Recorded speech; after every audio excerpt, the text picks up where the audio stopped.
Plastic বর্জ্য দূষণ রোধ ও পরিবেশ সুরক্ষায় সামাজিক সংগঠন সান্নিধ্য এবং ডায়মন্ড সিমেন্ট লিমিটেড এর যৌথ উদ্যোগে আয়োজিত হল ব্যতিক্রমধর্মী পরিবেশ বান্ধব বুথ ও বৃক্ষরোপণ কর্মসূচি।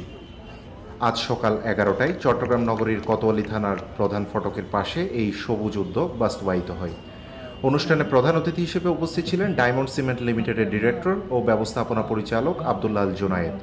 এতে বিশেষ অতিথি হিসেবে অংশ নেন পরিবেশ অধিদপ্তর চট্টগ্রাম মহানগরের পরিচালক সাইফুল ইসলাম এবং কোতোয়ালী থানার অফিসার ইনচার্জ নাজমুন নূর। সকাল 11টায় অতিথিবৃন্দ আনুষ্ঠানিকভাবে পরিবেশ বান্ধব বুথটি উদ্বোধন করেন। এই বিশেষ বুথের মূল আকর্ষণ ছিল প্লাস্টিক বিনিময়ের পরিবেশ বান্ধব ধারণা, যেখানে সাধারণ মানুষ নিজেদের ব্যবহৃত প্লাস্টিক বর্জ্য জমা দিয়ে বিনামূল্যে একটি করে উন্নত জাতের গাছের চারা সংগ্রহ করার সুযোগ পান। বুথ উদ্বোধনের পর আমন্ত্রিত অতিথি ও অংশগ্রহণকারীদের উপস্থিতিতে থানা প্রাঙ্গণ ও আশেপাশের এলাকায় বৃক্ষরোপণ কর্মসূচি পরিচালিত হয়।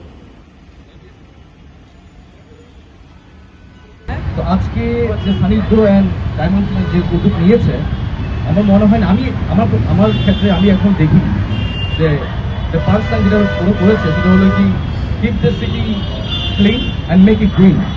আমাদের মাননীয় প্রধানমন্ত্রী জনাব তারেক রহমান এইবারে নির্বাচিত হওয়ার সংসদে সংখ্যাগরিষ্ঠ হওয়ার পরে ওনারা একটা মিশন হাতে নিয়েছেন, আপনারা সবাই জানেন, সেটা হচ্ছে 5 বছরে 25 কোটি বৃক্ষরোপণ।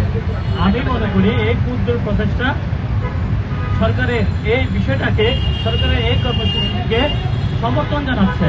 তো একটি প্লাস্টিকের বিনের বদলে একটি গাছের চারা নেই, এই যে ব্যতিক্রমী উদ্যোগ, এতে প্রথমে স্বাগত জানাই আসলে আমাদের যে সান্নিধ্যে যারা কাজ করতেছেন সবাইকে, এবং পাশাপাশি আমাদের ডায়মন্ড সিমেন্টের যে পরিচালক মহোদয় আছেন তাকে অসংখ্য ধন্যবাদ এরকম একটা ব্যতিক্রমী উদ্যোগ গ্রহণ করার জন্য।